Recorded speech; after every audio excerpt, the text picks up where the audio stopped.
the house, and she was not thrilled at the idea of fur being everywhere. So my dad went on his journey to find this perfect dog, and the perfect dog was an English black lab, but not just any English black lab, the alpha male, firstborn.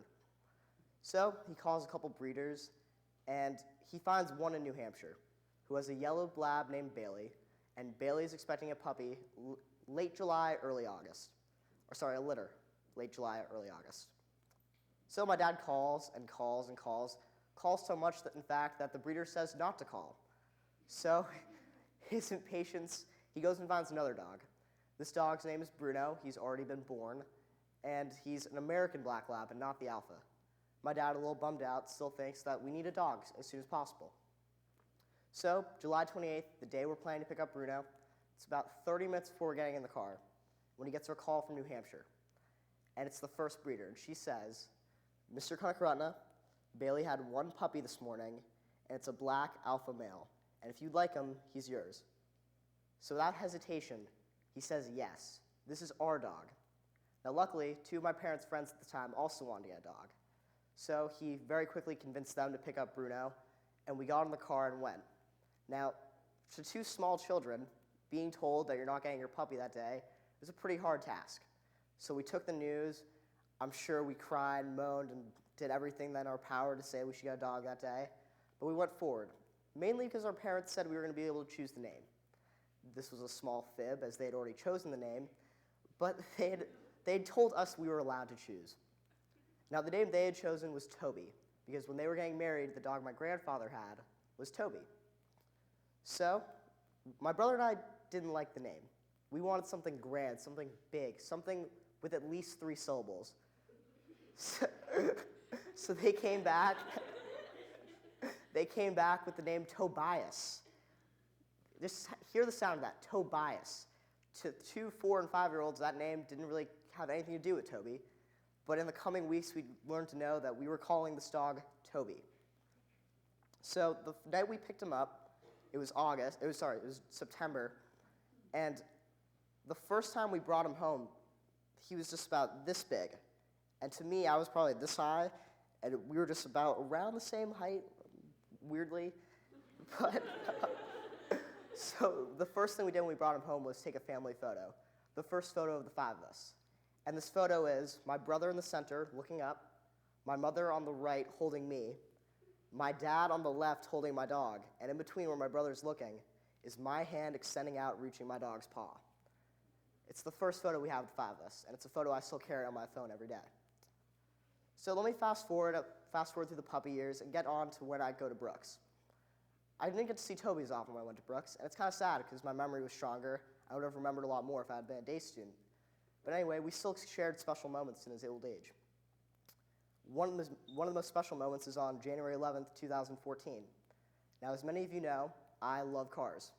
So it'll come to a surprise to many of you that I failed my first driver's test. Yes, flat out failed it on the last thing. Not even after I parallel parked perfectly, I swear to God.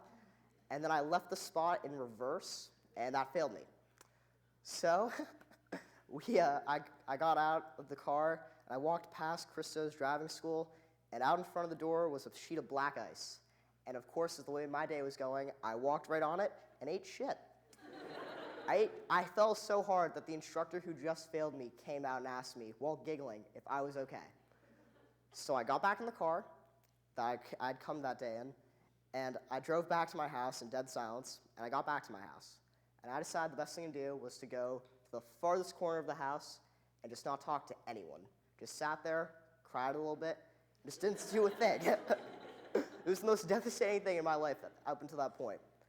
So I'm sitting there on this floor, and out of nowhere, I hear the jingling of metal. And the next thing I see in the doorway is this furry black face with a little bit of gray on his beard, and he's looking me dead in the eyes, those big brown eyes. And he walks forward, and he looks at me again, and he just lays across my leg. We don't do anything for 30 minutes, but just sit there. And in those 30 minutes, I realized a few things. 1, it was not the end of the world. I was going to retake my driver's test.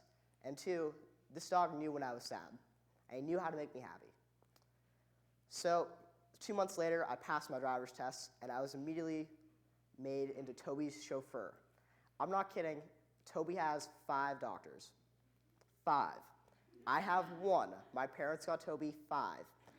He had a chiropractor, a acupuncturist, a water therapist. I'm pretty sure he saw an actual therapist at some point in his life.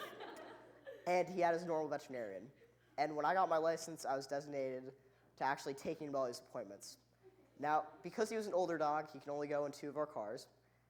And on some days in June and July, you would see a 16-year-old who looks like he's 12 behind the seat of a Rolls Royce, driving down 495 with his dog in the back seat, pulling up to a McDonald's and ordering food for his dog. Not kidding, this actually happened on multiple occasions throughout that summer. Now, let me fast forward to February 2015, earlier this year. February was going pretty well. We had just come back from a trip to Arizona where we got to see the Patriots win the Super Bowl. Pretty awesome. The month started out with me, Ford, and Harrison talking about Good Looks Brooks. And on Tuesday, February 10th, I got an A in a Spanish quiz. And as Darren can attest, I'm the worst Spanish student at this school, without a doubt. It's true. Yeah. So I got an A on the Spanish test. And Tuesday was the day we were going to start filming Good Looks Brooks. So I went to yoga at about 3:45, turned off my phone, had an hour and a half of relaxation, and was feeling pretty good about the day. But when I got my phone after the class, I saw 7 missed calls from my mom and 1 text message.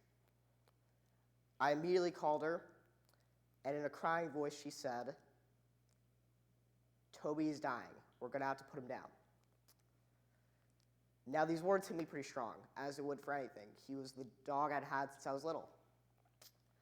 And by the time I got to the key code of Thorn, I was already shedding tears down my cheeks.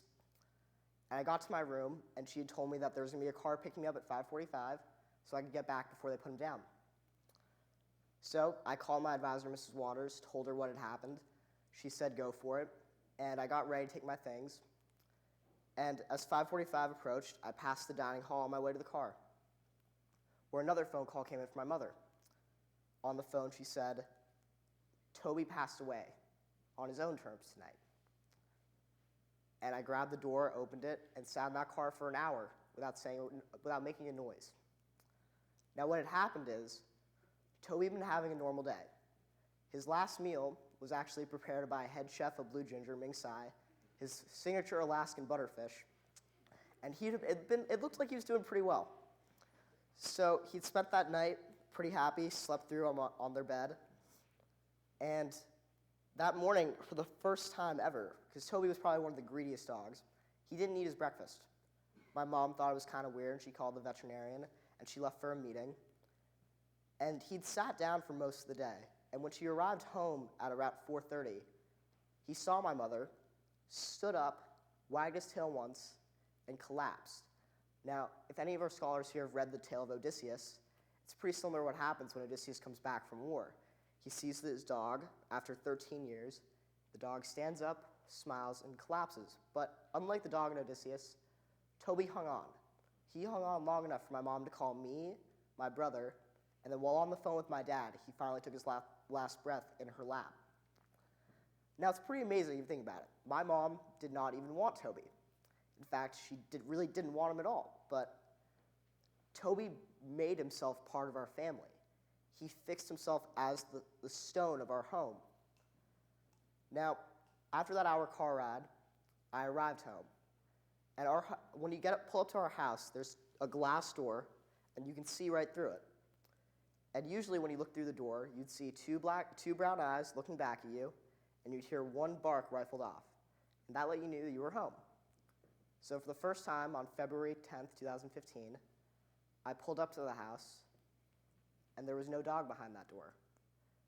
And since February 10th, I've pulled up to that house every time and looked, trying to see his face. And I will never see that face again. But what I do see is the idea that Toby showed gratitude. He showed love, and he showed how to share that love. So any pet owners out there, if you have a pet, a dog, a cat, a bird, a hamster, a fish, just remember, you're not always going to be able to pull up to that door and see their face looking back at you. Thank you.